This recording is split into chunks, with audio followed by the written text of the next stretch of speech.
네가 감히 나한테 그만하라고? 니까짓 게 뭔데 나한테 이래 저래라야. 호텔 연회장에 날카로운 고함이 울려 퍼졌습니다. 수십 명이 지켜보는 그 자리에서 한 여자의 손이 올라 존경하는 시어머니의 뺨을 세차게 내리친 순간이었습니다. 그 장면을 지켜보던 며느리 지연의 눈빛이 차갑게 굳어갔습니다. 때린 여자는 미처 알지 못했습니다. 오늘 자신이 절대 건드려서는 안 될 사람의 가족을 건드렸다는 사실을. 평생 참고만 살아온 시어머니를 위해 며느리 지연은 어떤 통쾌한 반격을 준비했을까요? 사연을 시작하기 전에 구독과 좋아요를 눌러주시고 어디에서 듣고 계신지 댓글로 남겨주세요. 여러분의 가정에 행운이 가득 깃들기를 바라겠습니다. 새벽 5시 반 알람이 울리기 전에 연숙의 눈이 떠졌습니다. 손을 뻗어 알람을 끄고 이불 속에서 조심스럽게 몸을 일으켰어요. 허리가 욱신거렸습니다. 어제 복지원에서 할머니를 부축하다가 삐끗했던 게 아직도 남아 있었죠. 연숙은 허리에 손을 얹고 천천히 일어섰어요. 통증이 허리에서 다리로 내려갔지만 이제는 익숙한 아픔이었습니다. 세면대 앞에 섰어요. 거울 속 자신의 얼굴을 봤습니다. 63의 나이가 그대로 얼굴에 새겨져 있었죠. 눈가 주름이 깊어졌고 뺨도 많이 처졌어요. 연숙은 찬물로 얼굴을 씻으며 작게 한숨을 내쉬었습니다. 오늘도 괜찮을 거야. 스스로에게 하는 말이었어요. 매일 아침 되뇌는 주문 같은 것이었죠. 옷장에서 요양보호사 복장을 꺼냈습니다. 분홍색 상의와 검은색 바지. 옷깃이 조금 닳았지만 깨끗하게 다려져 있었어요. 연숙은 옷을 입으면서 오늘 일정을 떠올렸습니다. 오전에는 박할머니, 오후에는 김할아버지. 둘 다 거동이 불편한 분들이었죠. 부엌으로 나왔어요. 아직 집안은 조용했습니다. 며느리 지연이 자고 있는 방문이 닫혀 있었어요. 연숙은 발소리를 죽이며 부엌 싱크대 앞에 섰습니다. 간단히 물 한 잔을 마시고 가방을 챙겼죠. 거실을 지나다 시선이 머물렀어요. 텔레비전 옆 선반 위에 놓인 액자. 아들 민재의 사진이었습니다. 대학 졸업식 날 찍은 사진이었죠. 학사모를 쓴 민재가 환하게 웃고 있었어요. 연숙은 사진을 한참을 바라봤습니다. 현관문을 나섰어요. 새벽 공기가 차가웠습니다. 연숙이 일하는 복지원까지는 버스로 40분이 걸렸어요. 연숙은 구석자리에 앉아 창밖을 바라봤습니다. 아직 어두운 거리에 가로등 불빛만 깜빡이고 있었죠. 허리 통증이 또 올라왔지만 연숙은 꾹 참았어요. 병원에 갈 생각은 하지 않았습니다. 진료비도 부담이었고 무엇보다 쉴 수가 없었죠. 복지원에 도착했습니다. 7시였어요. 관리 사무실로 들어가자 팀장이 연숙을 불렀습니다. 김 선생님, 오늘 이 할머니 추가로 좀 봐주세요. 팀장이 내민 일정표를 봤어요. 오늘 담당해야 할 어르신이 한 분 더 늘어나 있었습니다. 치매가 심한 할머니였죠. 다른 요양보호사들이 꺼리는 분이었어요. 연숙은 일정표를 받아들고 고개를 끄덕였습니다. 네, 알겠습니다. 팀장이 가볍게 고개를 끄덕이고 돌아섰어요. 미안하다는 말은 없었습니다. 연숙도 불평하지 않았죠. 오래전부터 그랬어요. 힘든 일이 있으면 연숙에게 먼저 왔고 연숙은 늘 받아들였습니다. 락커에 가방을 넣고 일을 시작했어요. 박할머니 방으로 들어갔습니다. 할머니는 침대에 누워 천장을 바라보고 계셨죠. 연숙은 할머니 곁에 앉아 부드럽게 말을 걸었어요. 할머니, 아침 드실 시간이에요. 할머니가 천천히 고개를 돌렸습니다. 연숙은 할머니를 조심스럽게 일으켜 세웠어요. 허리에 통증이 또 올라왔지만 표정에는 내색하지 않았습니다. 하루 종일 그렇게 움직였어요. 식사를 돕고 몸을 씻기고 약을 챙기고 이야기를 들어드렸습니다. 어르신들의 말씀은 대부분 반복되는 내용이었지만 연숙은 처음 듣는 것처럼 귀 기울였죠. 오후 5시가 되어서야 일이 끝났습니다. 집으로 돌아오는 버스 안 연숙은 다리를 주물렀어요. 온몸이 무거웠습니다. 특히 허리가 심했죠. 앉아 있는 것도 불편할 정도였어요. 하지만 집에 가면 아들 민재와 며느리 지연이 기다리고 있을 거라는 생각에 조금 힘이 났습니다. 현관문을 열고 들어서자 지연이 부엌에 있었어요. 아직 퇴근하지 않은 시간이었는데 일찍 들어온 모양이었습니다. 지연이 연숙을 보고 말했어요. 어머니, 오늘 일찍 오셨네요. 저녁 준비해뒀어요. 고마워, 지연아. 너 오늘 일찍 왔구나. 오늘 재판 일정이 일찍 끝났어요. 지연은 판사였습니다. 민재와 결혼하면서 이 집으로 들어왔죠. 결혼 당시 지연의 친정에서는 극렬히 반대했다고 들었어요. 대대로 의사 집안이었는데 평범한 직장인과의 결혼을 받아들일 수 없었던 거죠. 결국 지연은 친정과 연락을 끊고 이 집으로 왔습니다. 연숙은 그 사실을 알고 있었어요. 하지만 묻지 않았습니다. 대신 지연을 친딸처럼 챙겼죠. 지연도 연숙을 친어머니처럼 대했어요. 서로에게 말없는 위로가 되어 주었습니다. 어머니, 오늘 많이 힘드셨죠? 약 드세요. 지연이 연숙 앞에 약봉지를 내밀었어요. 연숙의 허리약이었습니다. 연숙이 말하지 않아도 지연은 늘 챙겼죠. 연숙은 약을 받아들고 물을 마셨어요. 연숙은 소파에 앉아 휴대폰을 꺼냈어요. 메시지 알림이 여러 개 떠 있었습니다. 확인하려고 화면을 켰는데 단체 메시지였죠. 동창의 공지였습니다. 연숙의 손이 멈췄어요. 메시지 내용을 천천히 읽었습니다. 다음 주 토요일 시내 호텔에서 동창회가 열린다는 내용이었죠. 참석 여부를 알려달라는 문구도 있었어요. 연숙의 시선이 메시지 발신자 이름에 머물렀습니다. 최성희. 연숙의 얼굴이 굳었어요. 민재가 근무하는 복지재단 이사장이었습니다. 연숙이 다니는 복지원도 그 복지재단 산하였죠. 동창회에서도 늘 중심에 서 있는 사람이었어요. 그리고 연숙을 늘 아래로 보는 사람이기도 했습니다. 연숙은 휴대폰을 꽉 쥐었어요. 가지 말까 하는 생각이 먼저 들었죠. 하지만 안 갈 수도 없었습니다. 자칫 잘못하면 민재에게 피해가 갈 수도 있었으니까요. 연숙은 한참을 휴대폰 화면을 바라봤어요. 그리고 천천히 답장을 입력했습니다. 참석하겠습니다. 민재는 그날도 늦게 퇴근했습니다. 밤 9시가 넘어서였어요. 현관문을 열고 들어서자 거실불이 켜져 있었죠. 연숙이 소파에 앉아 기다리고 있었습니다. 엄마, 아직 안 주무셨어요? 응, 너 올 때까지 기다렸지. 연숙은 부엌으로 가서 미리 데워둔 저녁을 꺼냈어요.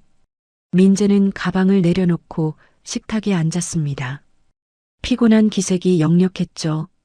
요즘 회사 일이 많아? 연숙이 조심스럽게 물었어요. 민재는 젓가락을 들며 잠시 말을 멈췄습니다. 그냥 좀 바쁘네요. 더 이상 말하지 않았어요.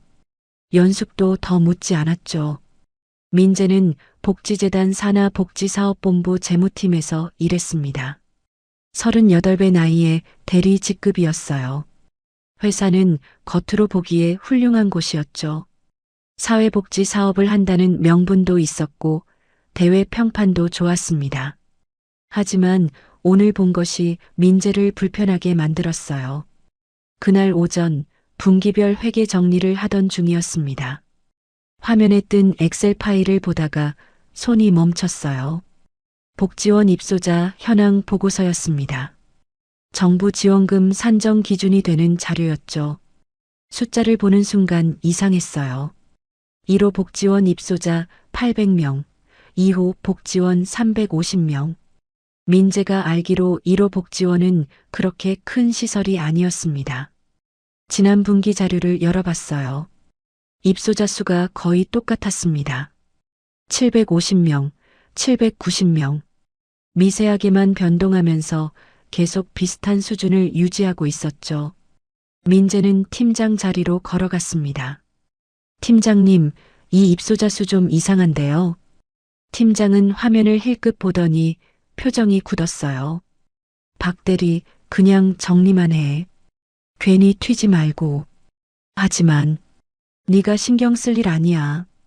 팀장의 목소리가 낮아졌습니다. 민재는 더 말하지 못했어요. 자리로 돌아왔지만 찝찝함은 가시지 않았습니다. 퇴근길 내내 그 숫자들이 머릿속을 떠나지 않았어요. 뭔가 잘못된 게 분명했습니다. 하지만 어떻게 해야 할지 몰랐죠. 집에 와서 식사를 하는 동안에도 마음이 무거웠어요. 민재는 밥을 먹다 말고 중얼거리듯 말했습니다. 요즘 회사 분위기가 좀 이상해요. 연숙의 손이 멈췄어요. 얼굴이 굳어졌습니다. 이상하다니 무슨 일 있어? 아니에요. 그냥 좀 바쁘다는 얘기예요. 민재는 얼버무렸습니다. 하지만 연숙은 알았어요. 아들의 목소리에 불안이 섞여 있다는 걸. 민재가 방으로 들어간 뒤 연숙은 거실에 혼자 앉아 있었습니다. 회사 분위기가 이상하다. 그 말이 계속 맴돌았어요. 연숙은 그 재단이 어떤 곳인지 알고 있었습니다. 겉으로는 훌륭해 보이지만 내부는 복잡한 곳이었죠. 성희가 그 중심에 있었어요. 연숙은 과거를 떠올렸습니다. 성희는 늘 그랬어요. 권력을 내세워 사람을 눌렀죠. 동창회에서도 마찬가지였습니다. 연숙은 그때마다 고개를 숙였어요. 참고 넘어갔죠. 이번은 더 조심해야 했습니다. 민재의 직장이 걸려 있었으니까요. 연숙은 휴대폰을 꺼냈어요. 동창회 날짜를 확인했습니다. 이제 나흘 남았죠. 잘못 보이면 안 돼. 민재 이름이 오르내리면 안 돼. 연숙은 한숨을 내쉬었습니다. 그리고 다시 한번 다짐했죠. 조심해야 한다고. 더 참아야 한다고. 동창회 이틀 전이었습니다.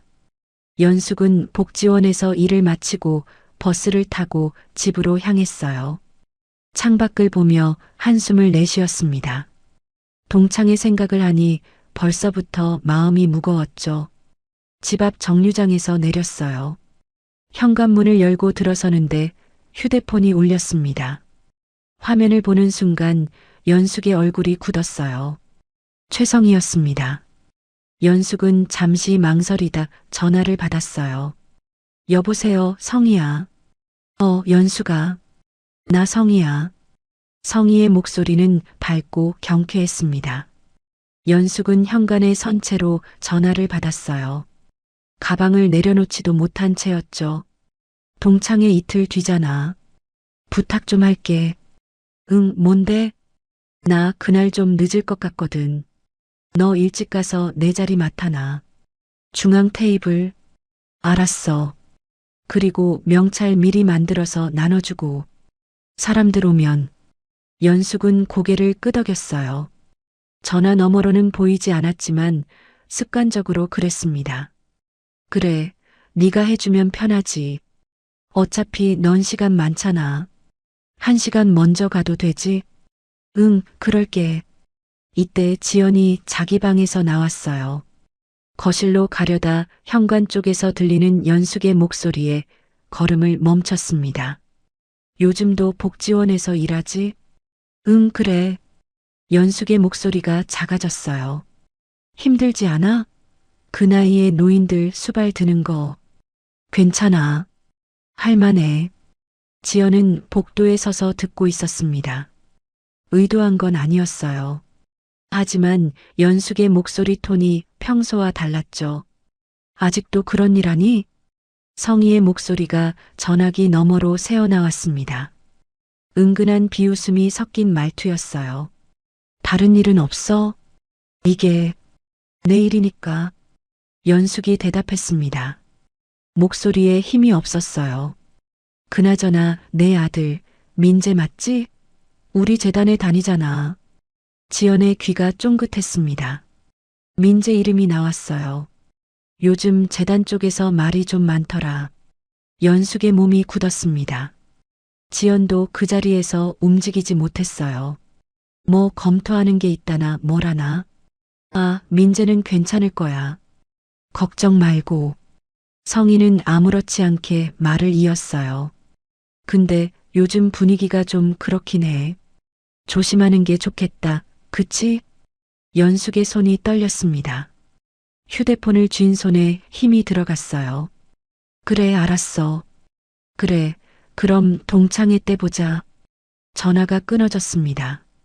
연숙은 휴대폰을 내린 채 한참을 그대로 서 있었어요. 가방도 아직 어깨에 걸려 있었습니다. 지연이 복도에서 나왔어요.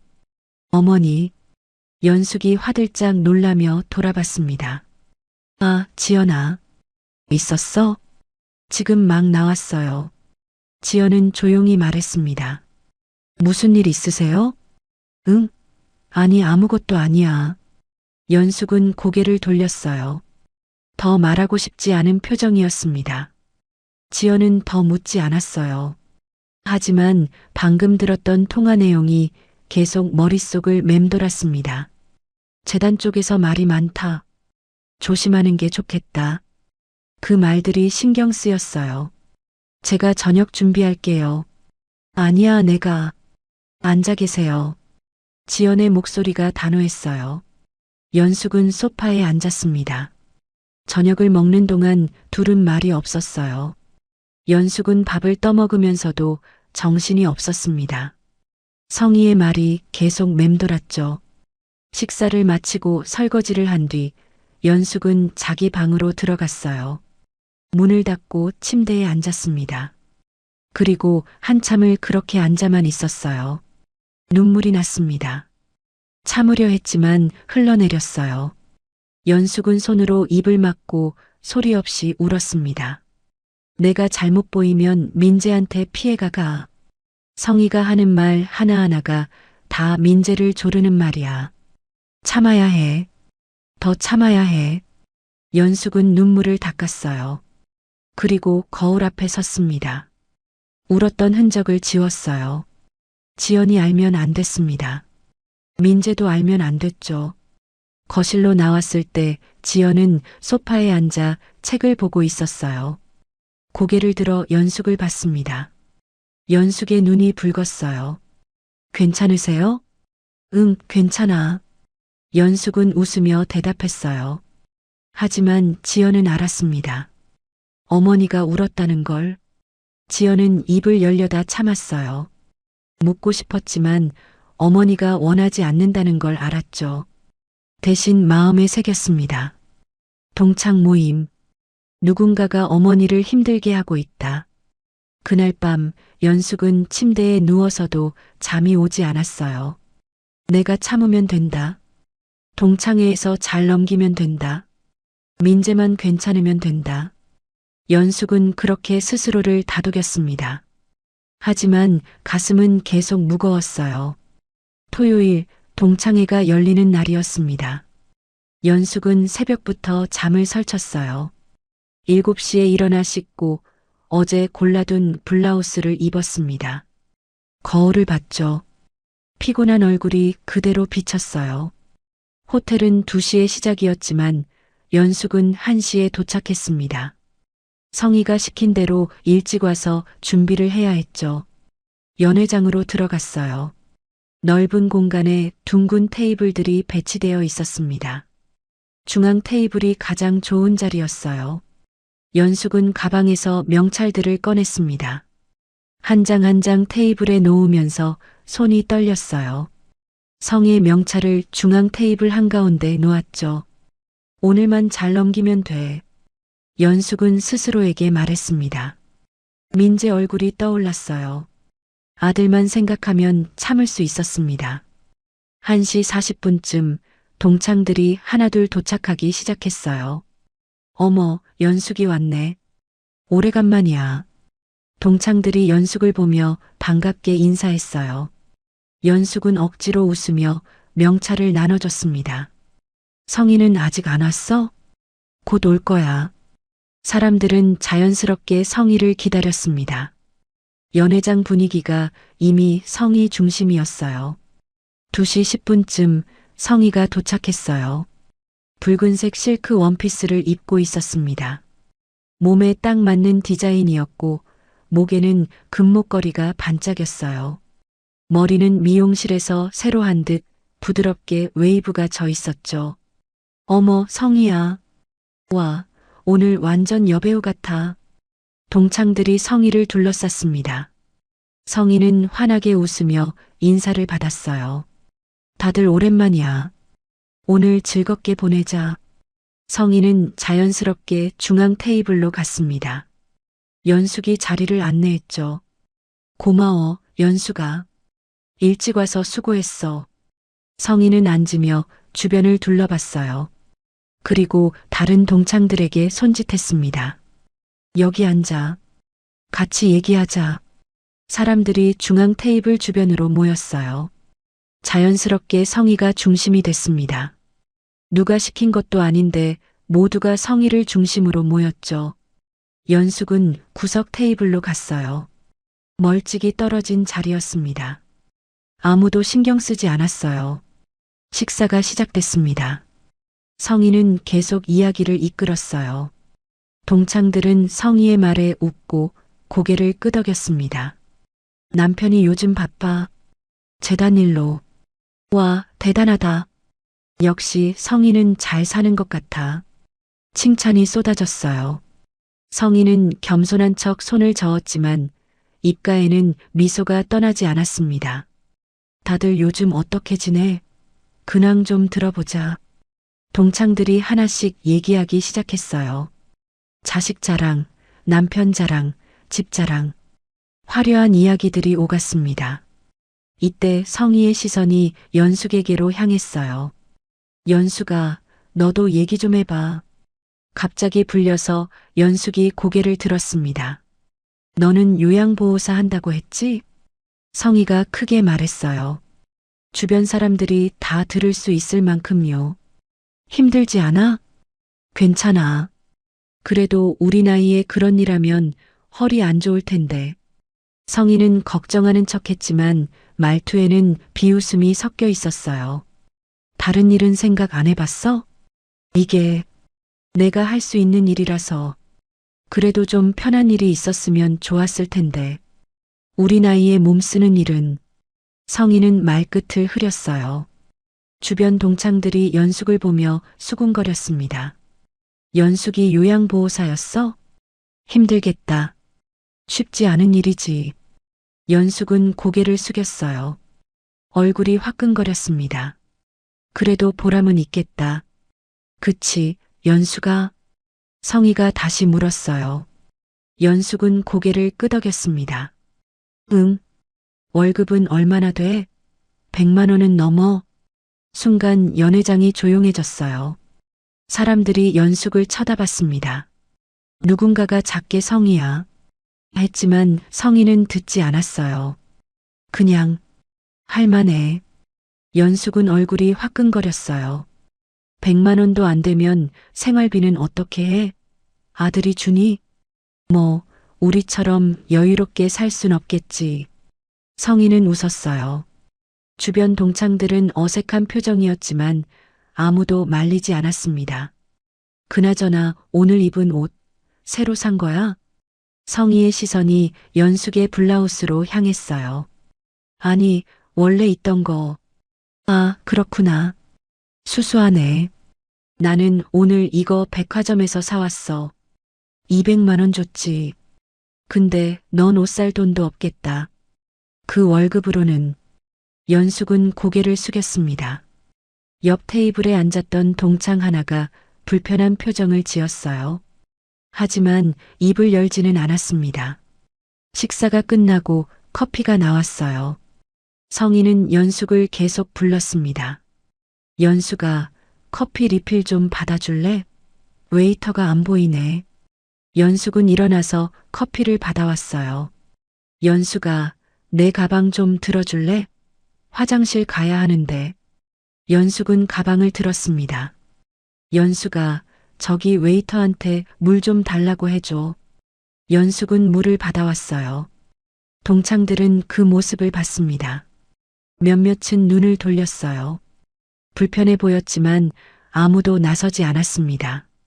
성희 앞에서는 누구도 말을 못했죠. 3시가 넘어갔어요. 성희는 자리에서 일어나 화장을 고치러 간다며 연회장을 나갔습니다. 그 사이 동창 하나가 조용히 연숙에게 다가왔어요. 연수가 괜찮아? 응, 괜찮아. 성희가 좀 심하긴 한데. 하지만 성희가 돌아오자 그 동창은 재빨리 자리로 돌아갔습니다. 성희가 앉으며 다시 연숙을 불렀어요. 연수가 이리 와봐. 연숙이 다가갔습니다. 내 구두 좀 봐. 뭐가 묻었어? 성희가 발을 내밀었어요. 붉은색 구두였습니다. 어디? 여기. 안 보여? 좀 닦아줘. 연숙은 멈칫했어요. 주변 사람들이 보고 있었습니다. 빨리. 물티슈 있잖아. 연숙은 떨리는 손으로 물티슈를 꺼냈어요. 그리고 성희의 구두를 닦았습니다. 연회장이 조용해졌어요. 누군가의 한숨소리만 작게 들렸습니다.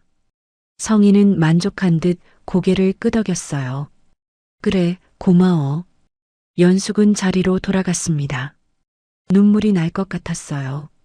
하지만 참았습니다. 조금만 더 참으면 돼. 4시쯤 성희가 또 말을 시작했어요. 연수가 내 아들 어디 대학 나왔더라? 연숙의 몸이 굳었습니다. 지방대. 아, 지방대. 나는 우리 애들 다 서울에 있는 대학 보냈는데. 성희는 웃었어요. 너도 대학 못 갔잖아. 그러니까 애도 그렇지. 배운 게 없으니까 그런 일밖에 못하는 거고. 연숙의 손이 떨렸습니다. 우리랑은 다르지. 넌. 성희의 목소리가 차가워졌어요. 자식도 별로고 하는 일도 별로고. 동창에 오기 좀 껄끄러웠겠다. 부끄러워서. 옆에서 듣고 있던 동창 하나가 작게 말했어요. 성희야, 그만해. 하지만 성희는 듣지 않았습니다. 네 아들은 어느 회사 다닌다고 했지? 아, 맞다. 너희 아들 우리 재단 말단 직원이지? 성희는 코웃음을 쳤어요. 요즘 경기도 안 좋고 취직하기 쉽지 않은 거 알지? 오래 다니고 싶으면 문제 일으키지 말고 조용히 다니라고 해. 연숙의 얼굴이 창백해졌어요. 납작 엎드려서 조용히 있는 게 상책이야. 너도 내 아들도. 순간 연숙의 고개가 들렸어요. 그만해. 뭐? 그만 좀 하라고. 연숙의 목소리가 떨렸습니다. 하지만 단호했어요. 연회장이 완전히 조용해졌습니다. 성희의 얼굴이 굳었어요. 뭐라고 지금? 아들 얘기는 하지 마. 성희가 자리에서 벌떡 일어났습니다. 야, 너 지금. 성희의 목소리가 날카로워졌어요. 네가 감히 나한테 그만하라고? 같은 시간 3층 회의실. 지연은 세미나 중간 휴식 시간에 복도로 나왔습니다. 화장실에 가려던 참이었죠. 복도를 걷는데 이상한 느낌이 들었어요. 아래층에서 소란스러운 기운이 올라오고 있었습니다. 뭔가 벌어지고 있었어요. 지연은 계단 쪽으로 가까이 갔습니다. 2층 복도에 사람 몇 명이 서 있었어요. 연회장 쪽을 보며 수군거리고 있었죠. 저기 무슨 일 있나 봐. 지연은 연회장 쪽으로 걸어갔습니다. 문이 반쯤 열려 있었어요. 안에서 여자 목소리가 들렸습니다. 날카롭고 화가 난 목소리였죠. 지연은 문 앞에 섰습니다. 안을 들여다봤어요. 니까짓 게 뭔데 나한테 이래라 저래라야? 짝! 날카로운 소리가 연회장에 울렸어요. 성희가 연숙의 뺨을 때렸습니다. 지연은 그 순간을 정확히 봤습니다.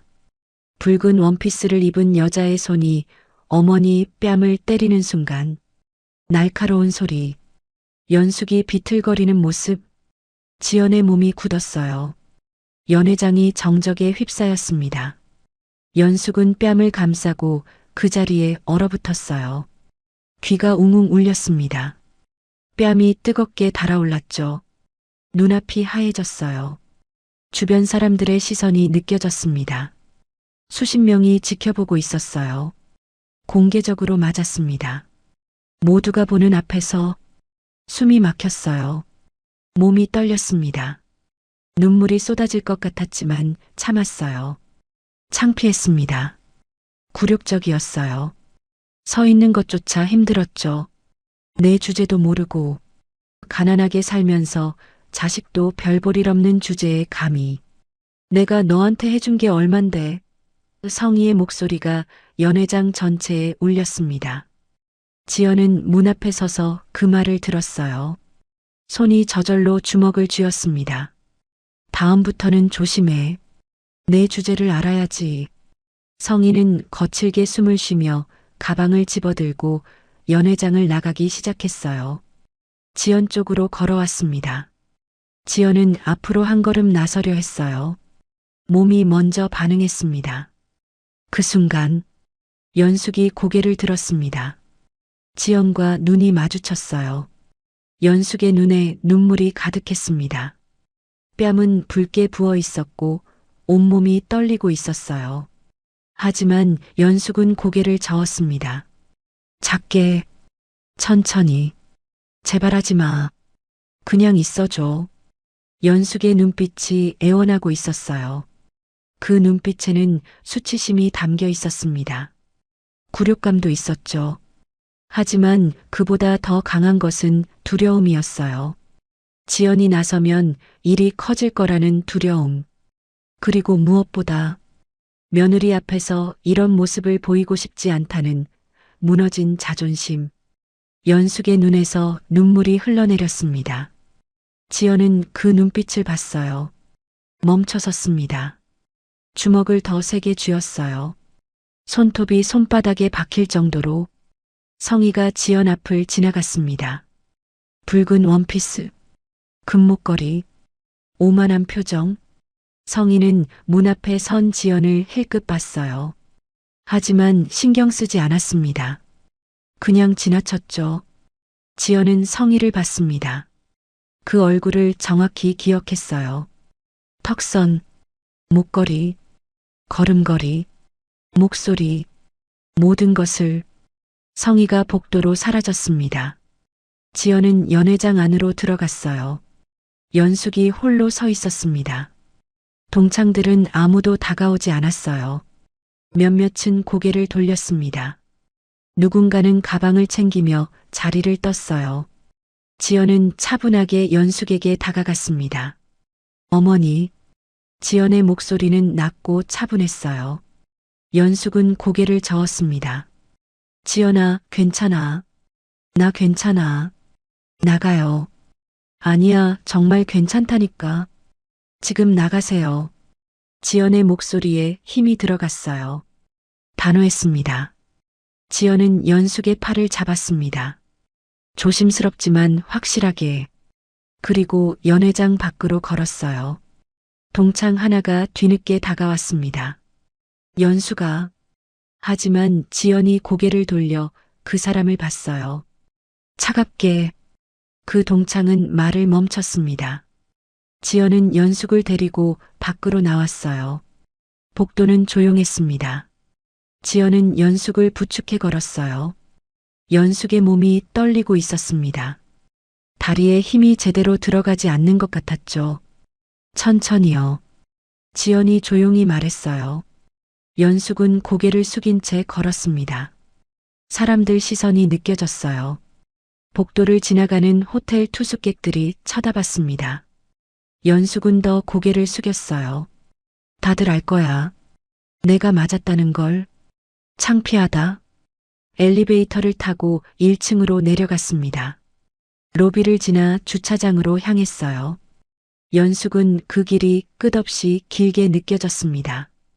지연의 차가 보였어요. 지연이 조수석 문을 열었습니다. 앉으세요. 연숙은 차에 앉았어요. 안전벨트를 매려다 손이 떨려서 제대로 되지 않았습니다. 지연이 몸을 숙여 안전벨트를 채워줬어요. 조심하세요. 지연은 벨트를 채우고 문을 닫았습니다. 운전석으로 돌아가 앉았어요. 시동을 걸었죠. 차가 움직이기 시작했습니다. 연숙은 창밖을 보고 있었어요. 눈물이 계속 흘렀습니다. 닦으려 하지도 않았죠. 그냥 흘러내리게 두었어요. 뺨이 아팠습니다.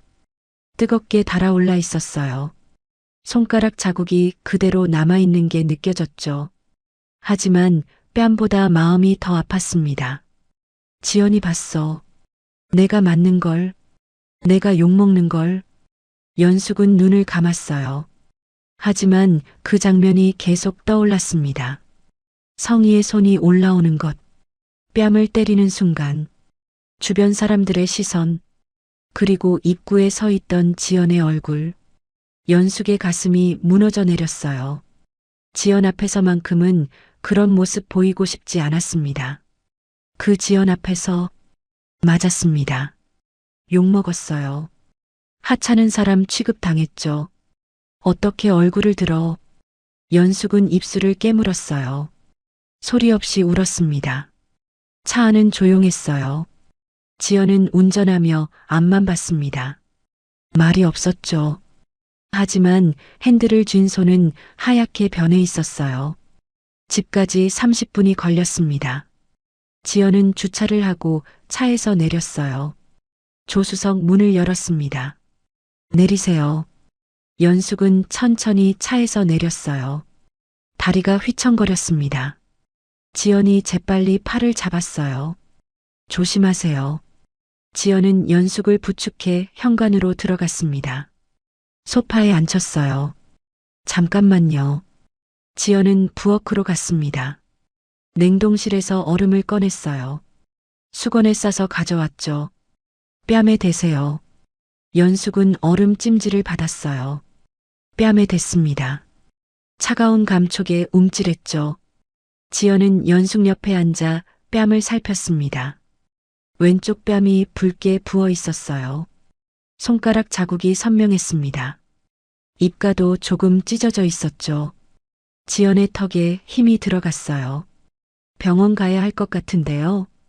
이 정도는 괜찮을 거야. 괜찮지 않아요. 얼음 찜질하면 돼. 연숙은 고개를 저었습니다. 지연은 더 말하지 않았어요. 한참을 그렇게 앉아 있었어요. 연숙이 먼저 입을 열었습니다. 지연아. 네. 창피하다. 정말. 연숙의 목소리가 떨렸습니다. 내 앞에서 그런 꼴 당하다. 어머니 잘못 아니에요. 알아. 근데 연숙은 말을 잇지 못했어요. 눈물이 다시 쏟아졌습니다. 어머니는 그런 취급을 받아야 할 분이 아니에요. 절대 아니에요. 지연의 목소리가 단호했습니다. 때린 사람이 잘못한 거예요. 지연은 연숙의 손을 잡았어요. 누가 그랬어요? 연숙은 대답하지 않았습니다. 어머니, 누가 때렸는지 말씀하세요. 성희야, 최성희. 민재가 다니는 복지재단 이사장이야. 지연의 눈빛이 차가웠어요. 그래서 참으셨던 거예요? 응. 괜히 심기 건드리면 민재한테 피해가 갈 수 있을 것 같아서. 그게 무슨 말이에요? 성희가 그랬어. 조심하라고. 연숙의 목소리가 떨렸어요. 말 한마디 잘못하면 민재가 다칠 수 있어. 지연은 천천히 숨을 내쉬었어요. 그래서 맞아도 참으라는 거예요? 그게 아니라 민재를 지켜야 하잖아. 사람이 사람을 때렸어요. 공개적으로 수십 명 앞에서. 지연의 목소리가 낮아졌습니다. 이건 폭행이에요. 연숙이 지연의 손을 꽉 잡았어요. 지연아, 제발. 이 일은 그냥 묻어줘. 아무에게도 말하지 말고. 민재 씨한테도요? 특히 민재한테는 절대 안 돼. 민재가 알면 가만히 안 있을 거야. 어머니, 지연이 연숙의 말을 끊었어요. 이게 맞다고 생각하세요? 맞고 틀리고가 중요한 게 아니야. 민재가 중요하지. 어머니도 중요해요. 나는 어머니가 맞는 걸 제가 봤어요. 제 눈으로. 지연의 목소리가 떨렸습니다. 어머니가 욕먹는 걸 들었어요. 제 귀로. 그런데 어떻게 그냥 넘어가요? 어떻게? 지연은 고개를 숙였어요. 참고 있던 감정이 올라왔습니다. 지연아, 그 어머니가 맞는 걸 제가 봤는데 어떻게 가만히 있어요? 연숙은 지연을 안았어요. 내 마음 다 알아. 근데 안 돼. 정말 안 돼. 연숙이 지연을 꽉 안았습니다. 지연은 연숙의 품에 안긴 채 눈을 감았어요. 하지만 마음속으로는 이미 결심하고 있었습니다. 이건 그냥 넘길 수 없어 절대. 어머니가 원하지 않아도 나는 할 거야. 지연은 조용히 다짐했습니다. 이 일은 그냥 넘길 일이 아니라고. 폭행 사건 다음 날 아침이었습니다. 지연은 일찍 일어나 연숙의 방문을 두드렸어요. 어머니, 병원 가야 해요. 지연아, 괜찮아. 많이 나았어. 진단서 받아야 해요. 지금. 지연의 목소리는 단호했습니다. 연숙은 더 거부하지 못했어요. 지연의 눈빛이 달랐습니다. 두 사람은 인근 종합병원으로 갔어요. 응급의학과였습니다. 의사가 연숙의 뺨을 살폈어요. 좌측 협부 타박상, 구강 내 열상도 있네요. 심한가요? 지연이 물었습니다. 이틀 정도 지났죠? 부기는 가라앉았지만 멍은 남았어요. 이 정도면 외력에 의한 손상이 명확합니다. 의사는 진단서를 작성했어요. 지연은 진단서를 받아 가방에 넣었습니다. 어머니, 사진 찍어야 해요. 뭐? 얼굴, 상처 부위. 연숙은 고개를 저었어요. 왜 그런 걸? 증거예요. 지연은 휴대폰을 꺼냈습니다. 연숙의 뺨을 여러 각도에서 찍었어요. 손가락 자국이 선명한 부분, 입가 열상, 눈가 멍 자국. 연숙은 그 과정이 견디기 힘들었습니다. 하지만 지연은 멈추지 않았어요. 집으로 돌아온 뒤 지연은 서재로 들어갔습니다. 노트북을 켰어요. 문서 파일을 만들었죠. 폭행 사건 일지. 지연은 그날 있었던 일을 시간순으로 정리하기 시작했습니다. 오후 2시 동창회 시작, 오후 4시 폭행 발생, 오후 4시 10분 목격. 장소 그랜드 호텔 2층 연회장 가해자, 최성의 피해자, 김현숙 목격자 지연 본인 외 동창회 참석자 다수. 지연은 호텔 전화번호를 찾았어요. 전화를 걸었습니다. 안녕하세요. 토요일 2층 연회장 관련해서요. 네, 말씀하세요. 그날 CCTV 자료 보존 가능한가요? 무슨 일이신지요? 폭행 사건 관련입니다. 법적 증거로 필요해요. 담당자는 잠시 말을 멈췄어요. 법원 영장이 있으면 협조 가능합니다. 알겠습니다. 감사합니다. 지연은 전화를 끊고 메모했습니다. CCTV 영장 필요. 그날 저녁 지연은 연숙을 불렀어요. 어머니, 앉으세요. 연숙은 소파에 앉았습니다. 고소할 거예요. 지연아, 폭행죄로요. 연숙은 고개를 저었어요. 안 돼. 민재 생각해야 한다니까. 어머니, 이건 어머니가 감당할 일이 아니에요. 그래도 아무것도 하지 마세요. 지연의 목소리가 차분했지만 단단했습니다. 제가 할게요. 어머니는 그냥 계세요. 지연아, 제발. 민재한테 피해 가면 어떡해. 피해 안 가게 할게요. 어떻게? 제가 알아서 해요. 믿으세요. 연숙은 지연을 봤어요. 며느리의 눈빛은 흔들리지 않았습니다. 이건 범죄예요, 어머니. 사람이 사람을 때렸어요. 공개적으로. 알아. 근데 법으로 해결할 거예요. 그게 맞는 거예요. 지연은 연숙의 손을 잡았어요. 이번엔 제가 지킬게요. 어머니를. 같은 시각 민재는 회사 재무팀 사무실에 남아 있었습니다. 동료들은 모두 퇴근했어요. 민재는 혼자 컴퓨터 앞에 앉아 있었죠. 화면에는 엑셀 파일이 떠 있었습니다. 지난 1년간의 복지원 물품 구매 내역이었어요. 민재는 숫자들을 다시 확인했습니다. 같은 업체, 반복되는 품목, 설명되지 않는 단가, 휠체어 한 대 200만 원, 침대 한 개 350만 원, 시중가의 2배가 넘었어요. 민재는 거래처 정보를 확인했습니다. 대표 이름을 검색했죠. 재단 이사장과 연결된 인물이었어요. 이게 민재는 입술을 깨물었습니다. 자료를 정리했어요. 문제가 되는 거래만 추렸습니다. 15건이었죠. 프린트를 했어요. 파일로도 저장했습니다. 다음 날 아침 민재는 팀장을 찾아갔습니다. 팀장님, 말씀드릴 게 있습니다. 뭔데? 이 자료 좀 보세요. 민재는 정리한 문서를 내밀었어요. 팀장은 자료를 훑어봤습니다. 얼굴이 굳었어요. 박 대리, 이거 단가가 이상합니다. 확인이 필요할 것 같아서요. 네가 확인할 일이 아니야. 하지만 회계 담당으로서. 됐어. 이건 내가 알아서 할게. 팀장이 자료를 덮었어요.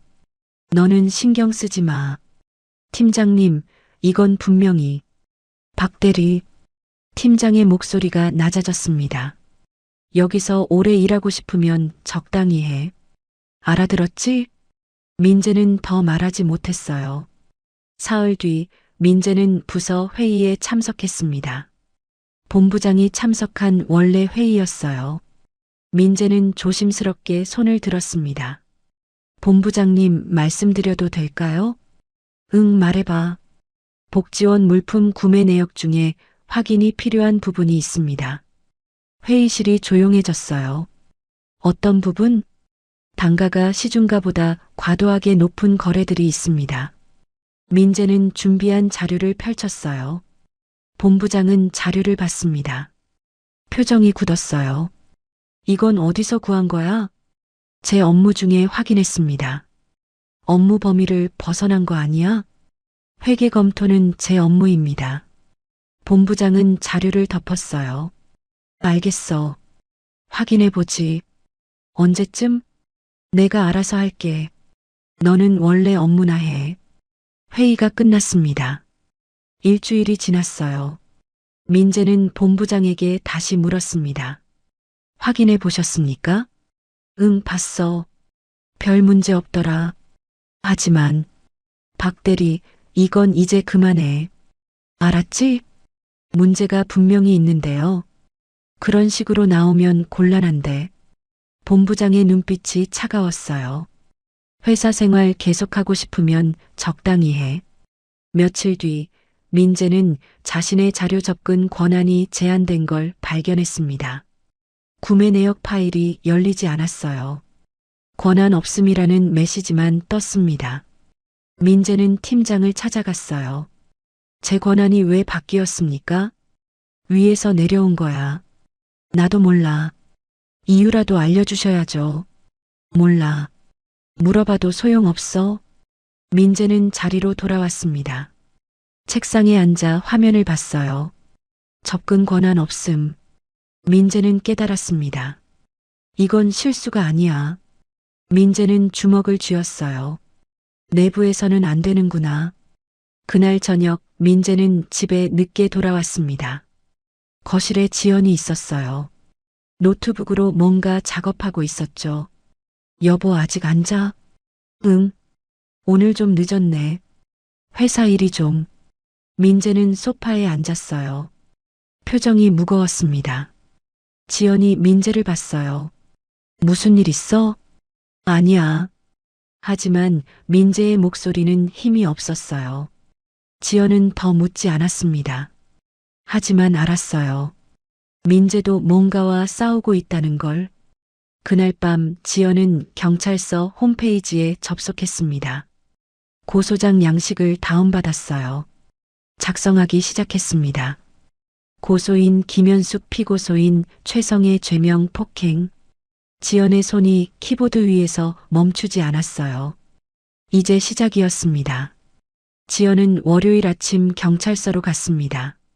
민원실 창구에 고소장을 제출했어요.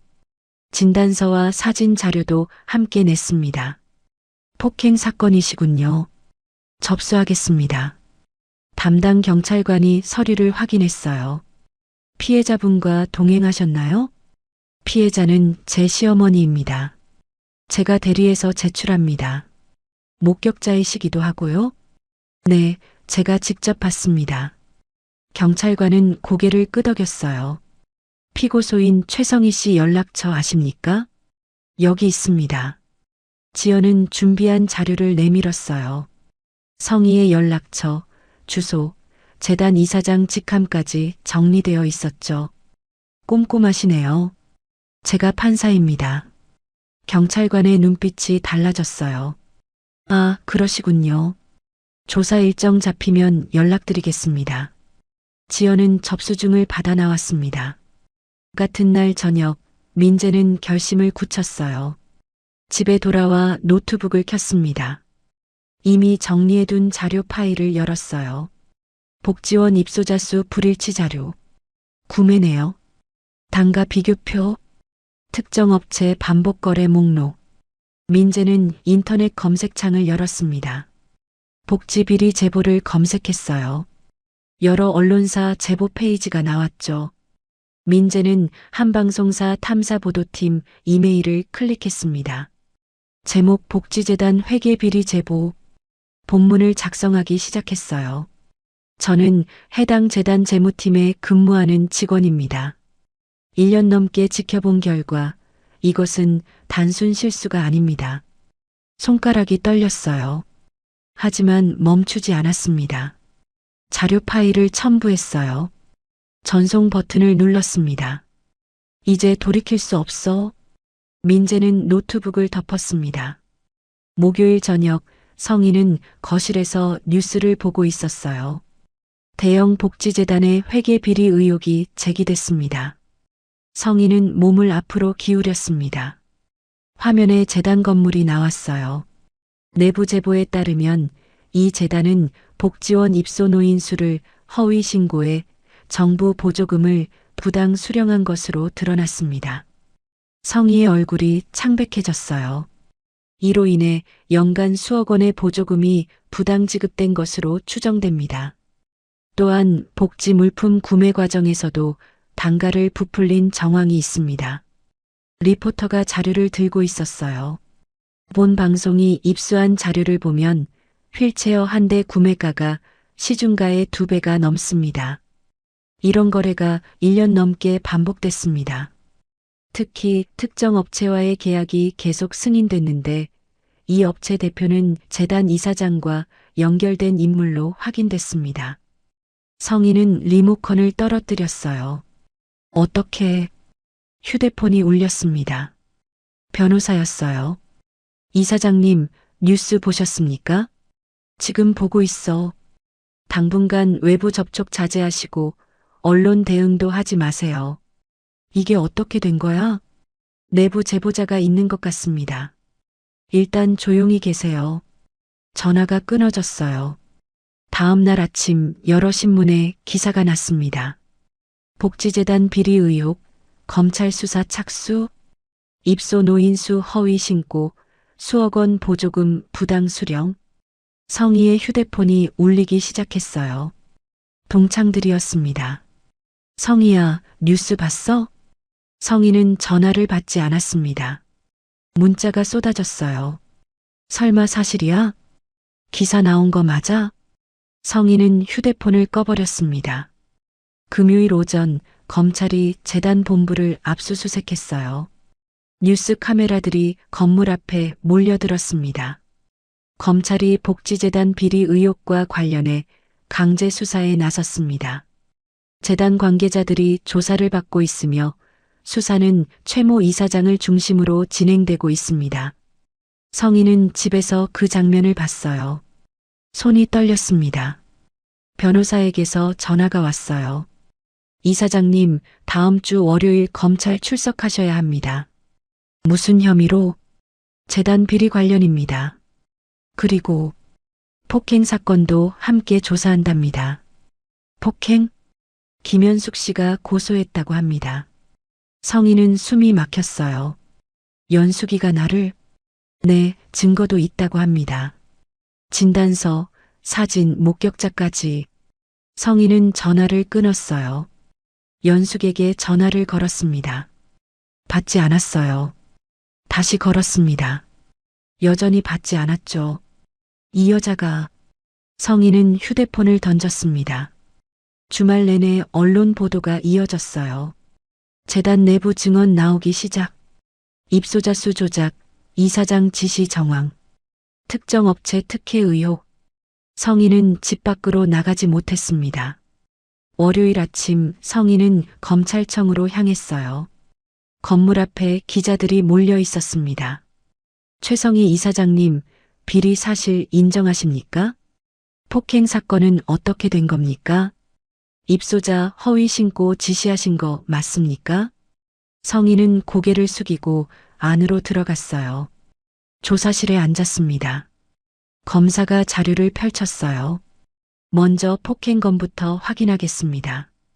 지난 토요일 그랜드 호텔에서 김현숙 씨를 폭행한 사실 있습니까? 그건 친구 사이에서 예, 아니오로 대답하세요. 때렸습니다. 검사는 기록했어요. 그럼 재단 비리 건으로 넘어가겠습니다. 검사가 서류를 내밀었습니다. 이사장으로서 복지원 입소자 수 보고를 승인하셨죠? 담당 팀에서 올라온 대로. 최 이사장님 서명이 여기 있는데요. 성희는 서류를 봤어요. 자신의 서명이 선명했습니다. 입소자 허위 신고 이사장님이 지시하신 겁니까? 아니에요. 담당 팀장이. 팀장 진술은 다릅니다. 이사장 지시였다고 했는데요. 성희는 말문이 막혔어요. 물품 구매 단가 부풀리기도 최종 승인하신 건 이사장님입니다. 여기 결제 기록 있어요. 그건 업체에서 제시한 가격이 시중가의 2배가 넘는데도 승인하셨죠? 성희는 고개를 숙였습니다. 담당자들 진술 들어보니 이사장님이 직접 특정 업체 쓰라고 지시했다던데요. 대답하십시오. 성희는 입술을 깨물었어요. 조사가 끝나고 밖으로 나왔을 때 기자들이 다시 몰려들었습니다. 혐의 인정하셨습니까? 이사장 사퇴하실 겁니까? 성희는 차에 올라탔어요. 기사가 출발했습니다. 그날 저녁 또 뉴스가 나왔습니다. 폭행 혐의와 재단 비리 혐의를 동시에 받는 최성희 이사장이 오늘 검찰 조사를 받았습니다. 화면에 성희가 고개 숙이고 들어가는 장면이 나왔어요. 검찰은 최 이사장이 재단 운영 전반에 깊이 개입했다는 정황을 포착했습니다. 입소자 수 허위 신고부터 물품 단가 부풀리기까지 이사장 직접 지시로 이뤄진 것으로 보입니다. 성희는 텔레비전을 껐습니다. 화요일 성희의 휴대폰으로 연락이 왔어요. 모임 간사였습니다. 이사장님, 죄송한데 이번 주 모임은 연기하는 게 좋을 것 같아요. 왜? 요즘 상황이. 나중에 다시 연락드릴게요. 전화가 끊어졌어요. 다른 단체에서도 연락이 왔습니다. 성희 씨, 미안한데 다음 달 행사는 빠지는 게 어때? 내가 뭘 잘못했는데? 여론이 안 좋잖아. 우리도 입장이. 성희는 전화를 끊었어요. 수요일 동창회 단체방에 공지가 떴습니다. 다음 모임 일정은 추후 공지하겠습니다. 아무도 성희에게 개인 연락을 하지 않았어요. 성희는 텅 빈 거실에 혼자 앉아 있었습니다. 성희는 처음으로 깨달았어요. 이제 아무도 없다는 걸. 연락하던 사람들이 모두 돌아섰다는 걸. 권력이 있을 때만 모여들었던 사람들이라는 걸. 성희는 소파에 기대 눈을 감았습니다. 조용했어요. 너무 조용했습니다. 2달이 지났습니다. 폭행 사건은 정식 재판에 회부됐어요. 비리 사건도 기소됐습니다. 성희는 2 사건 모두 피고인이었죠. 재판 전날 밤 연숙은 잠들지 못했어요. 내일이면 법정에 가야 했습니다. 성희를 마주해야 했죠. 괜찮을까?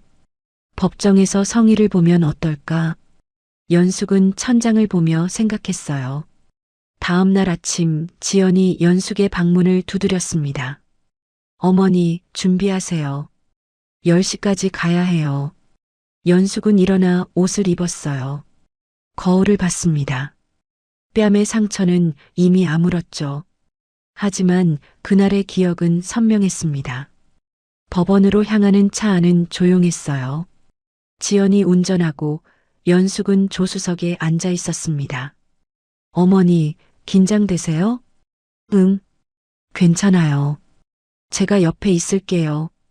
연숙은 고개를 끄덕였어요. 법원에 도착했습니다. 사람들이 많았어요. 기자들도 몇 명 보였죠. 지연은 연숙의 팔을 잡고 안으로 들어갔습니다. 2층 212호 법정이었어요. 문을 열고 들어갔습니다. 방청석에 사람들이 앉아 있었어요. 연숙은 증인석 근처에 앉았습니다. 지연은 바로 옆에 앉았죠. 법정 안은 조용했어요. 사람들의 숨소리만 들렸습니다. 잠시 뒤 피고인 측 자리로 성희가 들어왔어요. 검은색 정장을 입고 있었습니다. 얼굴은 파리했어요. 예전의 화려함은 없었죠. 성희는 자리에 앉으며 연숙 쪽을 봤습니다. 눈이 마주쳤어요.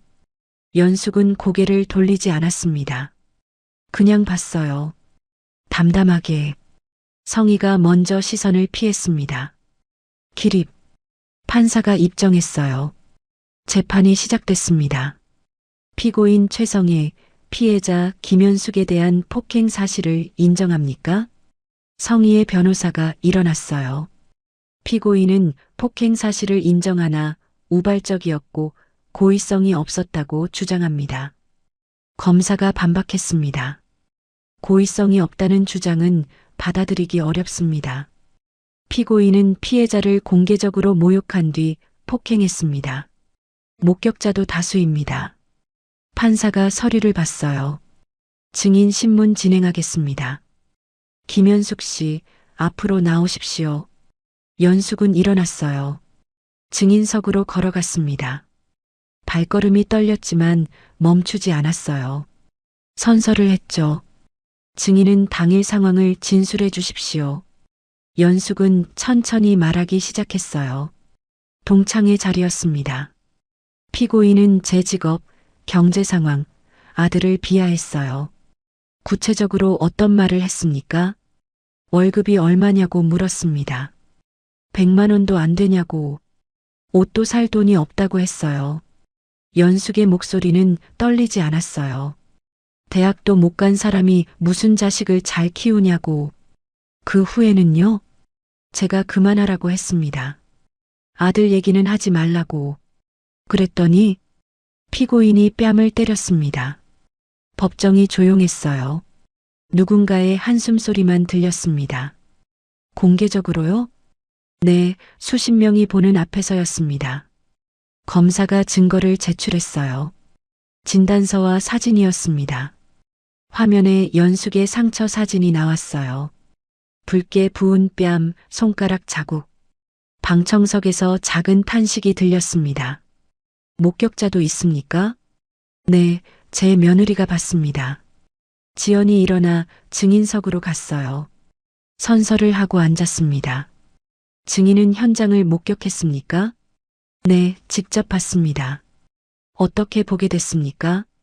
같은 호텔에서 세미나가 있었습니다. 소란이 들려서 연회장으로 갔어요. 무엇을 봤습니까? 피고인이 시어머니 뺨을 때리는 순간을 봤습니다. 지연의 목소리는 차분했지만 명확했어요. 그 후 피고인은 큰 소리로 욕설을 했습니다. 가난하다고, 자식이 별 볼 일 없다고. 증인은 판사라고 알고 있는데 법적으로 판단했을 때 이 사건을 어떻게 보십니까? 명백한 폭행입니다. 공개된 장소에서 다수의 목격자가 있는 상황에서 이뤄졌습니다. 성인은 고개를 숙이고 있었어요. 증인 신문이 끝났습니다. 판사가 성희를 봤어요. 피고인 할 말 있습니까? 성희가 일어났습니다. 죄송합니다. 목소리가 작았어요. 피해자에게 사과드립니다. 연숙은 성희를 봤어요. 하지만 아무 말도 하지 않았습니다. 재판부는 이번 사건을 심각하게 봅니다. 판사가 말했어요. 피고인은 사회적 지위를 이용해 피해자를 모욕하고 폭행했습니다. 공개된 장소에서의 폭행은 피해자에게 육체적 고통뿐 아니라 정신적 굴욕을 안겼습니다. 피고인 최성희에게 벌금 500만 원을 선고합니다. 방망이 소리가 울렸어요. 재판이 끝났습니다. 같은 날 오후 2시 3층 305호 법정. 비리 사건 재판이 열렸어요.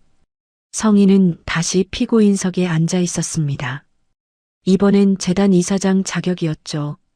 검사가 기소 내용을 낭독했습니다. 피고인은 복지재단 이사장으로서 입소자 수를 허위 신고해 정부 보조금 5억 원을 부당 수령했습니다. 또한 물품 구매 과정에서 단가를 부풀려 1억 5천만 원의 부당 이득을 취했습니다. 민재가 증인석에 섰습니다. 증인은 어떻게 이 사실을 알게 됐습니까? 업무 중에 입소자 수와 구매 내역을 확인하다 발견했습니다. 입소자는 실제로 35명인데 보고서에는 50명으로 되어 있었습니다. 최종 승인은 누가 했습니까? 이사장입니다.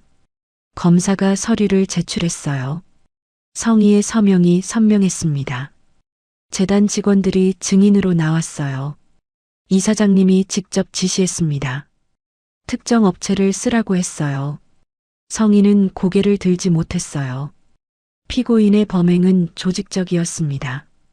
판사가 말했습니다. 구형 의견 들겠습니다. 피고인에게 징역 3년을 구형합니다. 성희의 몸이 흔들렸어요. 재판이 끝났습니다. 같은 시각 5층 510호 법정. 기립. 사람들이 일어났어요. 지연이 판사복을 입고 입정했습니다. 검은색 법복이 몸을 감쌌죠. 어깨에는 금색 장식이 빛났어요. 지연은 판사석으로 걸어갔습니다. 걸음이 느렸지만 흔들림이 없었어요. 계단을 올라 판사석에 앉았습니다. 높은 곳이었어요. 법정 전체가 내려다 보였죠. 착석하십시오. 오늘 재판은 민사사건이었어요. 지연의 가족과는 무관한 사건이었죠. 하지만 지연은 평소와 똑같이 재판을 진행했습니다. 원고 측 주장 들어보겠습니다. 지연의 목소리가 법정에 울렸습니다. 낮고 차분했어요. 하지만 권위가 있었죠. 모두가 지연을 봤어요. 판사석에 앉은 지연. 법복을 입은 모습. 법을 집행하는 사람. 방청석 사람들은 숨을 죽였어요. 변호사들도 긴장했습니다. 지연은 차분히 재판을 진행했어요. 그때 복도에 누군가 서 있었습니다. 성희였어요. 비리 재판을 마치고 나오다 이 법정을 지나쳤죠. 문틀의 기대 안을 들여다봤어요. 판사석에 앉은 지연이 보였습니다. 검은 법복, 높은 자리, 단호한 목소리. 성희는 그 모습을 멍하니 바라봤어요. 지연이 고개를 들었습니다. 서류를 보다 잠시 쉬는 순간이었죠. 시선이 문 쪽으로 향했어요. 지연과 성희의 눈이 마주쳤습니다. 짧은 순간이었어요. 1초도 안 됐죠. 하지만 성희는 그 눈빛을 잊을 수 없었습니다. 차갑고 단호하고 흔들리지 않는 눈빛. 법을 지키는 사람의 눈빛. 지연은 다시 시선을 돌렸어요. 재판을 계속했습니다. 성희는 그 자리에 서 있었어요. 내가 때린 사람, 그 사람의 며느리가 법을 다루는 사람이었어. 성인은 무릎에 힘이 빠지는 걸 느꼈습니다. 벽에 기댔어요. 천천히 복도를 걸어 나갔습니다. 뒤돌아보지 않았어요. 오후 4시 연숙은 법정을 나왔습니다. 복도에 섰어요. 한참을 그렇게 서 있었습니다. 창밖을 봤어요. 햇빛이 들어왔습니다. 연숙은 눈을 감았어요. 끝났어. 정말 끝났어. 가슴 속에서 뭔가가 풀어지는 느낌이었어요. 오랫동안 짓눌려 있던 무게가 사라졌습니다. 숨을 깊이 들이마셨어요. 천천히 내쉬었죠. 어깨가 펴졌습니다. 등이 고다졌어요. 고개가 들렸습니다. 연숙은 눈을 떴어요. 복도가 보였습니다. 사람들이 지나다녔죠. 변호사들, 직원들, 일반인들 모두 각자의 일을 하고 있었어요. 연숙도 그중 한 사람이었습니다. 특별하지 않았어요. 평범했죠. 하지만 이제는 달랐습니다. 나도 여기 서 있을 자격이 있어. 나도 존중받을 수 있어. 나도 당당할 수 있어. 지연이 다가왔어요. 어머니, 연숙이 돌아봤습니다. 두 사람의 눈이 마주쳤어요. 지연은 연숙을 봤습니다. 어머니의 눈빛이 달라져 있었어요. 맑았습니다. 흔들리지 않았죠. 연숙은 지연에게 고개를 끄덕였어요. 말은 필요 없었습니다. 두 사람은 나란히 복도를 걸었어요. 연숙은 고개를 들고 걸었습니다. 처음으로, 완전히, 당당하게. 한 달 뒤, 연숙은 다시 복지원으로 출근했습니다. 아침 8시 복지원 문을 열고 들어갔어요. 동료들이 연숙을 봤습니다. 연숙 선생님, 오랜만이에요. 응, 그동안 잘 지냈어? 인사를 나누고 일을 시작했어요. 노인 한 분을 부축해 식당으로 갔습니다. 휠체어를 밀고 약을 챙겨드렸죠. 일은 여전히 고됐어요. 허리도 아프고 다리도 무거웠습니다. 하지만 달라진 게 있었어요. 오전 11시쯤 팀장이 연숙을 불렀습니다. 김 선생님, 오늘 야근 가능해요? 예전에 연숙이었다면 바로 대답했을 거예요. 하지만 이번엔 달랐습니다. 오늘은 안 돼요. 팀장이 눈을 깜빡였어요. 네, 집에 일이 있어서요. 미리 말씀드렸어야 했는데 죄송해요. 그래도 급한 일인데 다른 분께 부탁해 보세요. 저는 정말 안 돼요. 연숙은 고개를 숙이지 않았습니다. 그냥 담담히 말했죠. 팀장은 더 말하지 못했어요. 알겠습니다. 연숙은 일을 계속했습니다. 가슴이 두근거렸어요. 하지만 후회는 없었습니다. 거절할 수 있구나. 안 된다고 말할 수 있어. 오후 5시 퇴근 시간이었어요. 연숙은 정확히 5시에 가방을 챙겼습니다. 예전엔 30분, 1시간씩 더 남아 있었죠. 이제는 아니었어요. 먼저 들어갈게요. 수고하셨어요. 연숙은 복지원을 나왔습니다. 버스를 타고 집으로 향했어요. 창밖을 보며 생각했습니다. 많이 바뀌진 않았어. 일은 여전히 힘들고 월급도 적어. 하지만 연숙은 작게 웃었어요. 나는 바뀌었어. 같은 시각 민재는 회사에서 면담을 받고 있었습니다. 인사팀 과장이 앞에 앉아 있었어요. 박 대리님, 이번 내부조사 건으로 징계위원회가 열렸습니다. 업무 범위를 벗어난 자료 수집, 무단 외부 유출. 이건 명백한 규정 위반입니다. 민재는 고개를 끄덕였어요. 감봉 3개월 처분이 결정됐습니다. 알겠습니다. 그리고 당분간 현 부서에서 다른 부서로 전환 배치됩니다. 민재는 예상했던 일이었어요. 후회하십니까? 과장이 물었습니다. 민재는 잠시 생각했어요. 그리고 대답했습니다. 아니요. 후회 안 합니다. 민재는 과장을 똑바로 봤어요. 내부에서 바뀌지 않는다는 걸 확인했으니까요. 과장은 더 말하지 않았습니다. 그럼 내일부터 총무팀으로 출근하세요. 네, 알겠습니다. 민재는 자리에서 일어났어요. 사무실로 돌아와 짐을 정리했습니다. 동료 하나가 다가왔어요. 박 대리 힘내. 고마워. 잘한 거야. 진짜로. 민재는 고개를 끄덕였습니다. 그날 저녁 세 사람이 식탁에 앉았어요. 밥을 먹다가 민재가 말했습니다. 엄마, 저 부서 옮겨요. 어디로? 총무팀이요. 징계도 받았고. 연숙은 수저를 내려놓았어요. 괜찮아? 네, 괜찮아요. 민재는 웃었습니다. 후회 안 해요. 연숙은 아들을 봤어요. 예전 같았으면 걱정부터 했을 거예요. 어떻게, 네가 손해봤잖아. 하지만 지금은 달랐습니다. 잘했어. 네가 옳은 일 한 거야. 잘했어. 민재는 어머니를 봤어요. 어머니의 눈빛이 달라져 있었습니다. 지연은 말없이 두 사람을 지켜봤어요. 조용히 웃었습니다. 식사를 마치고 설거지를 했어요. 연숙과 지연이 함께 부엌에 서 있었습니다. 지연이 물었어요. 어머니, 복지원은 어땠어요? 응, 괜찮았어. 힘들지 않으셨어요? 힘들긴 한데. 연숙은 손을 닦으며 말했어요. 오늘 야근 안 한다고 했어. 정말요? 응. 처음으로. 연숙은 지연을 봤습니다. 그땐 내가 참았지. 지연은 고개를 기울였어요. 연숙은 잠시 멈췄습니다. 그리고 조용히 덧붙였어요. 이제는 안 참는다. 그 말이 부엌에 울렸습니다. 지연은 연숙을 안았어요. 잘하셨어요, 어머니.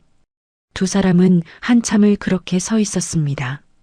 다음 날 아침, 연숙은 평소보다 일찍 일어났어요. 하지만 서두르지 않았습니다. 천천히 씻고 천천히 옷을 입었어요. 거울을 봤습니다. 63의 나이, 주름진 얼굴, 거친 손, 변한 건 없었어요. 하지만 표정이 달랐습니다. 연숙은 거울 속 자신에게 고개를 끄덕였어요. 현관문을 나섰습니다. 아침 공기가 상쾌했어요. 버스 정류장으로 걸어갔습니다. 걸음이 가벼웠죠. 버스가 왔어요. 탔습니다. 창밖으로 풍경이 지나갔어요. 연숙은 그 풍경을 보며 생각했습니다.